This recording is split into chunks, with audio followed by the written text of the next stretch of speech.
I'm Rachel and I'm the Creative Technologies Manager for Level Up Dice. What does this mean? On the creative side, I play a part in designing the glyphics that you see, documents, branding. On the technology side, I maintain the websites, the databases, staff portal, all that techie spaghetti that goes on behind the scenes that make things work. It's one of the coolest things to tell people, because when you say, I design dice, they're like, what do you mean you design dice? And then from there I can open up this portal to this entire nerd dice role-playing gaming worlds to people who actually have never heard of it before.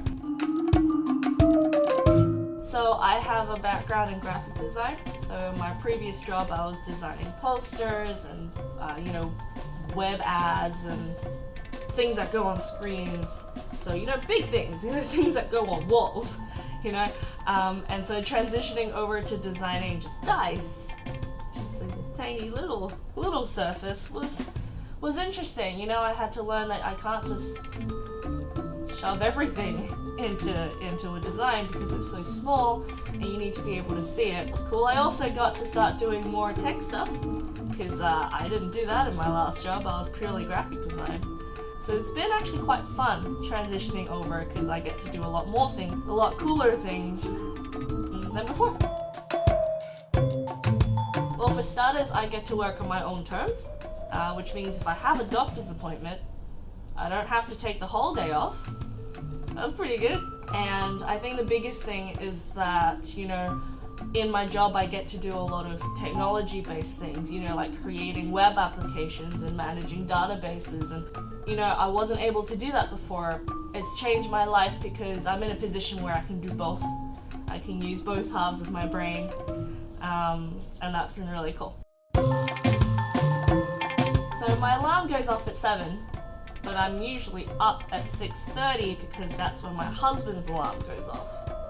So I start the workday with checking with all the messages that were left for me by the US team because they're already working. And so for the first part of the day, it's just me making sure that I follow up on those while they're still around, whether it's sending them off a design or a mock-up or a script so they can get on with it before they clock off. And then, my husband gets back at midday, so we actually have lunch together, which is actually really a nice break in the middle of the day. I like my lunch breaks. And then afterwards, when it gets a little more quiet, because the Americans are off, I work on some of the bigger projects, so like a web application or, just getting on with a glyphic. And that goes on for the rest of the day. So that's a day in the life of Rachel. What's your favorite Level Up dice set and why?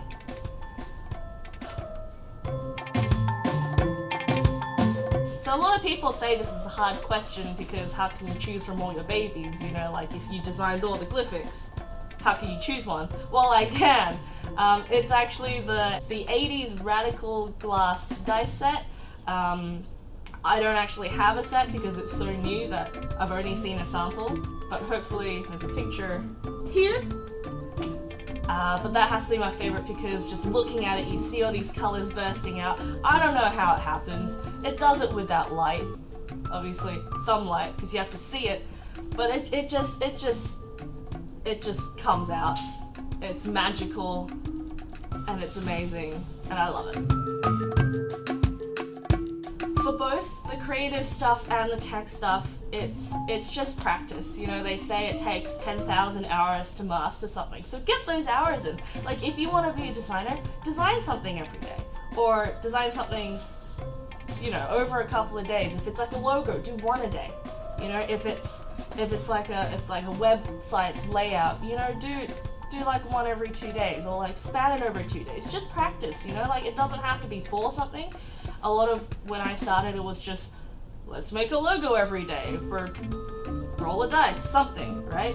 Just practice. And it's the same for the tech side, you know, always be working on a project. Same thing for like tech stuff. If you want to be a developer, you know, code something every day, develop something every day, whether it's something like really small, you know, start with a calculator, or always be working on a project, whether it's like a client project or your own project. Just hone those skills. You know, 10,000 hours sounds like a lot, but when you do it every day, like a bit every day, you get better and better. Like, I look back to when I first started developing stuff and it was just glorious.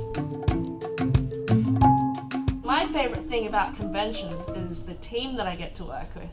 You know, I went on my first American convention last year for PAX Unplugged, and man, the people that I met, like, they're complete strangers, but like 24 hours in, you're just the best of friends. You're so close, and they just become lifelong like buddies, and I love that because you're together all the time. And you just make all these memories in the booth, outside the booth, in the hotel room, at dinner. That has to be my favorite part of conventions. On the flip side, my least favorite thing about conventions has to be being away from home. Now, I'm a huge homebody, and like, I miss people. I visit my parents every weekend, and when we leave, I get upset. They live like 40 minutes away. It's nothing. And when my husband leaves in the morning, I get sad. So imagine, you know, a whole week away from people that I love on the other side of the world. It's rough, and that has to be my least favorite thing about conventions. But coming home is great. Coming home is always great. I love this question. I'm a descendant of Confucius. So there's this book in Confucius's like village that has like names of all the descendants like listed all the way down, and I think I'm 74th or 5th or something. My grandpa, my dad, and my brother are gonna make a trip to that village to sign their names to continue the legacy. Dear younger Rachel, you're doing great. Everything that you've chosen up until now will turn you into the person that you want to become.